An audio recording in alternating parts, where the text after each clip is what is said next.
Hello and welcome to Calmvestor podcast. I am Ethan. Join me on this journey to build solid financial thinking and take control of your financial future. Today, we're diving into a crucial topic, understanding economic cycles and how they impact our personal investments. The financial markets are always moving, like the tides of an ocean. Recognizing and accepting this is the first step to successful investing. Many investors unfortunately stumble because they try to predict these movements or react too emotionally to the market's ups and downs. Imagine two investors during a market downturn. One panics, sells everything at a loss, and misses the eventual recovery. The other, however, remains steadfast with a long-term strategy, perhaps even seeing opportunities, and ultimately reaps the rewards. This isn't just a story. It's a common reality in the investment world. Did you know that studies often show individual investors tend to underperform the overall market? A major reason for this is the attempt to time the market, trying to guess the perfect moment to buy or sell. As Warren Buffett wisely said, be fearful when others are greedy, and greedy when others are fearful. This implies understanding market sentiment and cycles, but not trying to outsmart them on a daily basis. Burton Malkiel, in his classic book A Random Walk Down Wall Street, notes, ultimately, the market corrects all irrationality, albeit sometimes with its characteristic slowness and indifference. This highlights the market's own rhythm. Think about the 2008 financial crisis. Many sold in panic at the bottom, missing the strong recovery that followed. Conversely, those who bought good assets at low prices benefited greatly. The same patterns emerged after the dot-com bubble burst. So are you letting the waves of economic cycles dictate your financial plan? Or are you prepared to navigate them? Let's explore this further. What exactly are economic cycles? Simply put, they are natural and recurring fluctuations in economic activity. They generally consist of four phases. First, expansion. This is when the economy grows, gross domestic product or GDP increases, employment is high, and the stock market often performs well. Businesses are investing, and consumers are spending. Second, the peak growth starts to slow down. Inflation might increase as demand outstrips supply, and the market might reach its highest point before a correction. Third, recession or contraction. During this phase, GDP declines, unemployment often rises, and the stock market may head downwards. Businesses might cut back, and consumers become more cautious. And fourth, the trough or recovery. The economy hits its bottom and then begins the slow climb back towards growth. This phase sets the stage for a new expansion. Burton Malkiel, through his influential work, emphasizes that accurately predicting these cycles is extremely difficult, if not impossible. He argues that short-term market movements are largely random. Malkiel himself stated, "I still maintain that no one can predict short-term fluctuations in the stock market." This is a core idea we need to internalize as investors. However, even if we cannot predict them with precision, understanding that these cycles exist helps us prepare mentally and strategically. It's about preparedness, not prophecy. Think of the robust growth of the U.S. economy after World War II as an expansion phase, or the 2008 crisis as a recession followed by a recovery. These cycles are part of economic history. The main challenge for individual investors is that they often try to time the market based on emotions or uncertain predictions about these economic cycles. This frequently leads to poor investment decisions. Fear and greed are powerful emotions. Investors might sell in panic during a recession, fearing further losses, or buy aggressively at market peaks, driven by the fear of missing out or FOMO. Constantly buying and selling based on cycle predictions also leads to high transaction costs and, critically, can cause you to miss the market's best growth days, which often occur unexpectedly. Impatience is another hurdle. Many investors abandon a sound long-term strategy if they don't see immediate results, especially when the market is volatile. Wealth building is usually a marathon, not a sprint. Then there's the market noise, the constant barrage of short-term news and so-called expert predictions.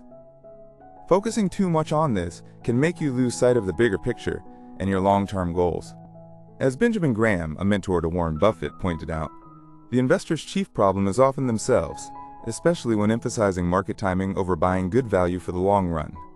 Malkiel also warned that using technical analysis to time the market can be extremely dangerous. The patterns of the past don't reliably predict the future in a random walk environment. Consider an investor who constantly pulls money out of the market at every hint of bad news, only to rush back in when the market has already risen significantly. Their returns often lag far behind those who simply buy and hold. So what are the root causes of these challenges? A big part is human psychology.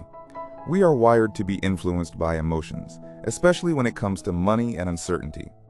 Macroeconomics is also incredibly complex. Numerous factors influence economic cycles: monetary policy, fiscal policy, global events, technological changes, making accurate forecasting a monumental task. This leads back to Malkiel's random walk theory.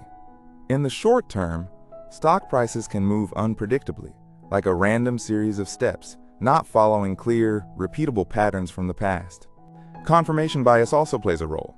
We tend to seek out and believe information that supports our existing views about the market, ignoring contradictory evidence, which can reinforce bad decisions. Even professionals find it hard.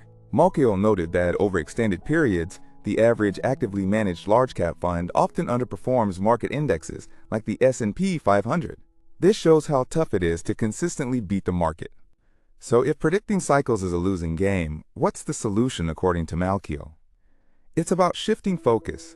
Instead of forecasting, concentrate on building a disciplined, diversified, long-term investment strategy. First, embrace long-term investing and the power of compound interest.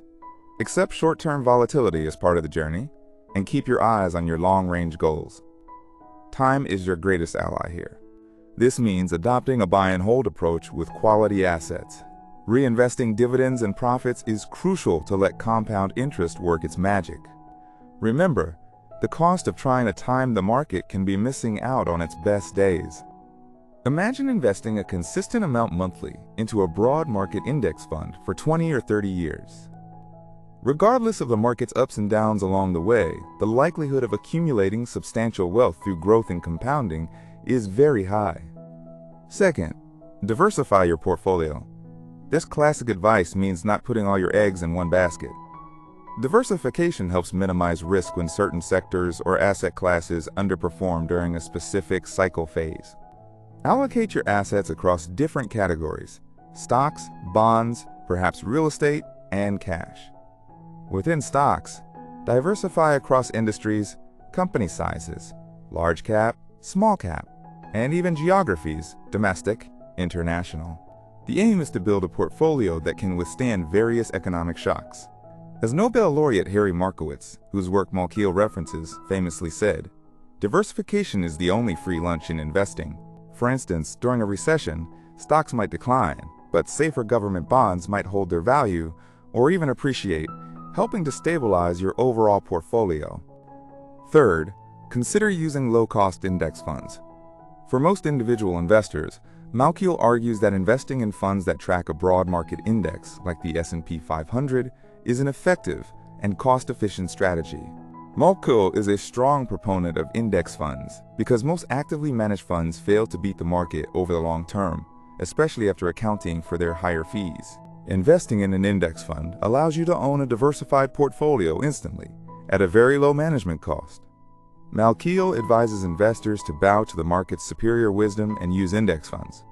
So instead of trying to pick individual winning stocks, which is incredibly hard, you can simply buy an ETF that tracks a major index. This simplifies investing and aligns with the random walk philosophy.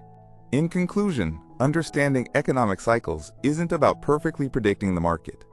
It's about building an intelligent, steadfast investment strategy that aligns with your long-term goals. Remember, economic cycles are inevitable. Don't try to time the market. Focus on what you can control: your strategy, your discipline, and your patience. Malkiel's principles offer a clear path. Invest for the long term, diversify your assets wisely, and consider low-cost index funds as a core part of your portfolio. Success in investing comes from these, not from luck or prophecy. I encourage you to start taking action. Educate yourself further. Perhaps pick up a copy of A Random Walk Down Wall Street. Build or review your financial plan and begin investing with discipline. Think of an ordinary person, not a financial wizard, who diligently applied these principles. They weathered market storms, stayed diversified, and invested consistently. Over time, they achieved financial stability and peace of mind. The market will have its ups and downs, its expansions and recessions. But with the right strategy, patience, and discipline, you absolutely can navigate these tides and work towards your financial freedom. Thanks for listening. If you found this content valuable, don't forget to hit like and subscribe to the channel. See you in the next episode. Have an amazing day filled with positive energy.